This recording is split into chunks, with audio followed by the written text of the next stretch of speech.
Halo semuanya, pada video kali ini saya akan membahas tentang Abhidhamma Pitaka. Pertama, definisi Abhidhamma Pitaka. Kata Abhi pada Abhidhamma Pitaka berarti lebih tinggi atau luhur, dan kata Dhamma mengacu pada ajaran Sang Buddha. Dengan demikian, Abhidhamma bisa diartikan sebagai ajaran luhur dari Sang Buddha. Latar belakang Abhidhamma Pitaka. Abhidhamma Pitaka adalah bagian ketiga dari Tripitaka yang menjadi landasan utama dalam ajaran Buddha, khususnya dalam tradisi Theravada. Kitab ini ditulis setelah Buddha Gautama mencapai parinibbana dan disusun dalam bentuk sistematis melalui Muktamar Buddhis keempat atau konsili keempat sekitar 400 tahun setelah wafatnya Buddha. Alasan disusunnya Abhidhamma Pitaka. Alasan penyusunannya adalah untuk menguraikan secara mendalam ajaran-ajaran yang terdapat dalam Sutta Pitaka. Abhidhamma Pitaka ini berisi analisis mendetail mengenai filsafat, metafisika, dan psikologi Buddhis yang membantu para biksu dan praktisi mendalami hukum kehidupan atau dhamma dan konsep batin manusia. Secara strukturnya, kitab ini dirancang untuk memperjelas pemahaman ajaran Buddha melalui pendekatan akademik dan skolastik. Analisis mendalam ini bertujuan menjelaskan fenomena mental dan fisik secara lebih terperinci dibandingkan bagian lain dari Tripitaka. Dan ini memberikan dasar bagi meditasi serta pengembangan spiritual. Bagian-bagian kitab Abhidhamma Pitaka.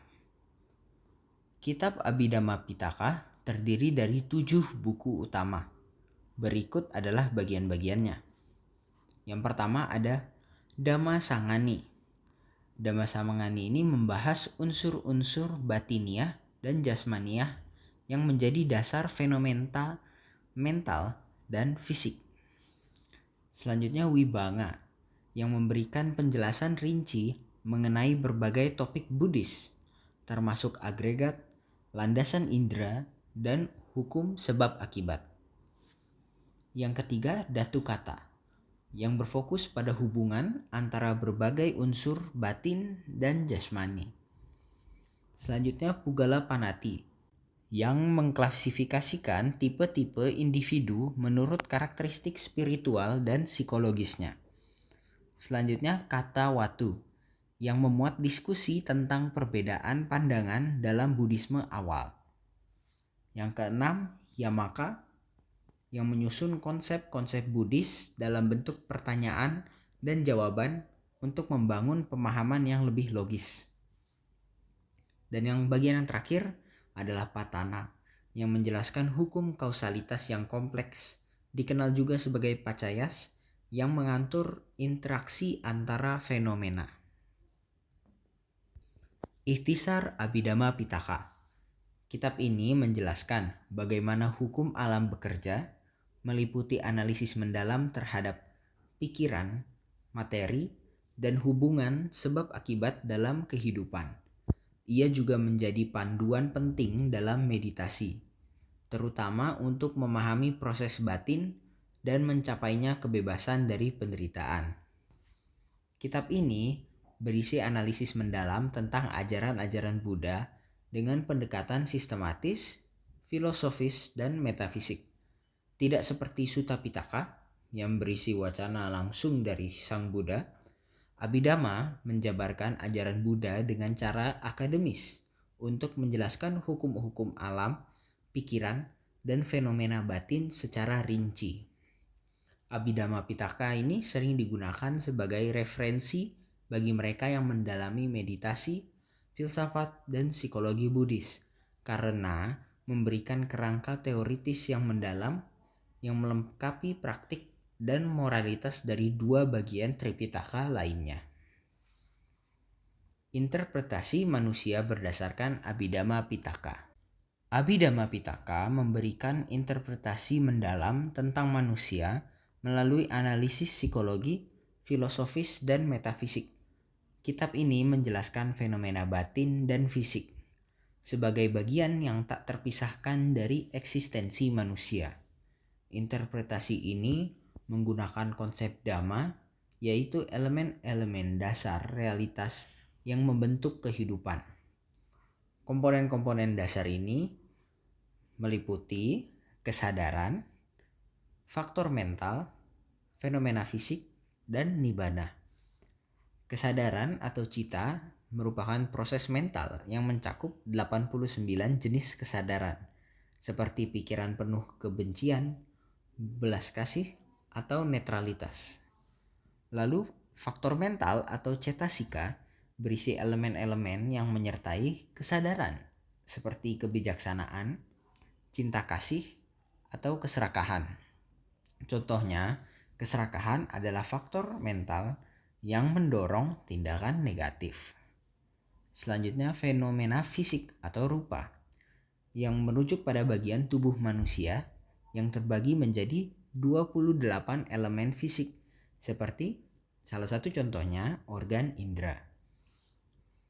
Selanjutnya, nibbana yang sudah kita ketahui merupakan kondisi tertinggi yang bebas dari segala unsur mental dan fisik, dan juga merupakan tujuan akhir dari eksistensi atau Buddhisme sendiri juga. Lalu ada juga contoh dari interpretasi manusia berdasarkan Abhidhamma Pitaka. Contohnya nih, seseorang yang menghadapi kemarahan dapat memahami bahwa cita dalam keadaan negatif.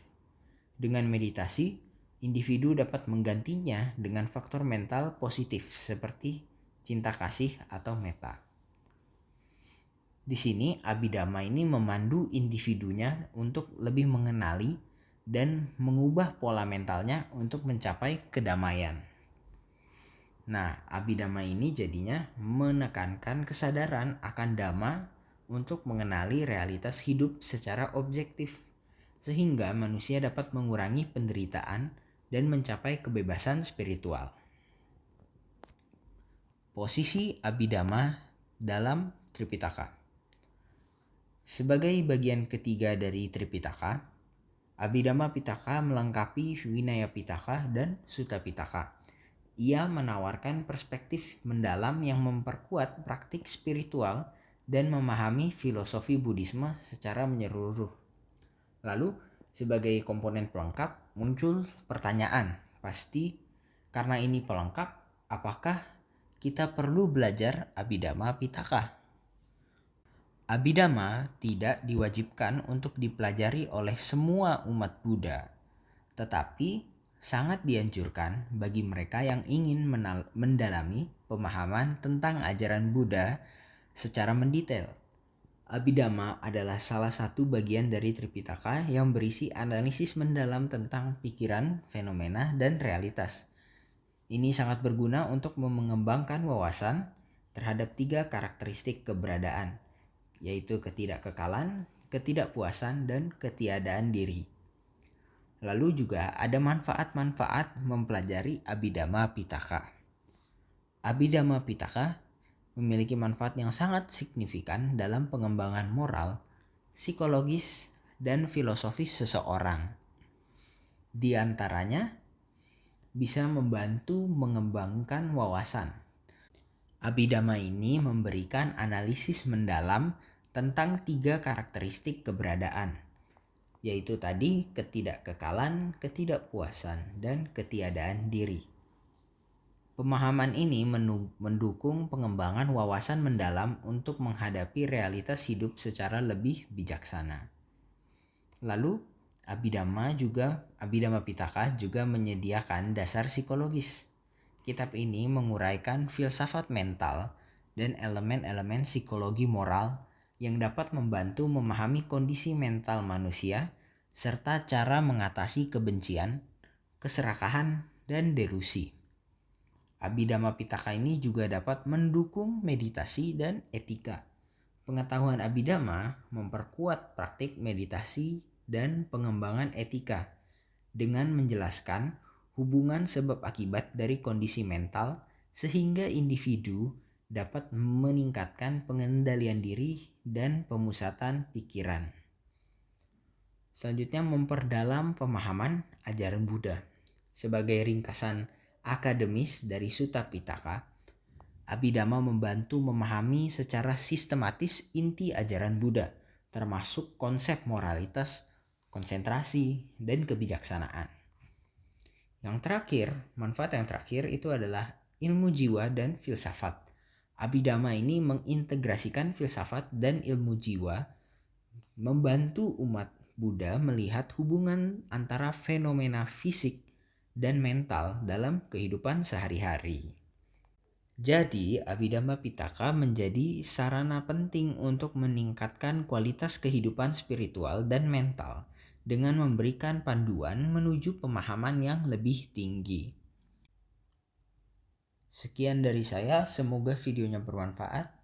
Kurang lebihnya mohon maaf dan see you next time.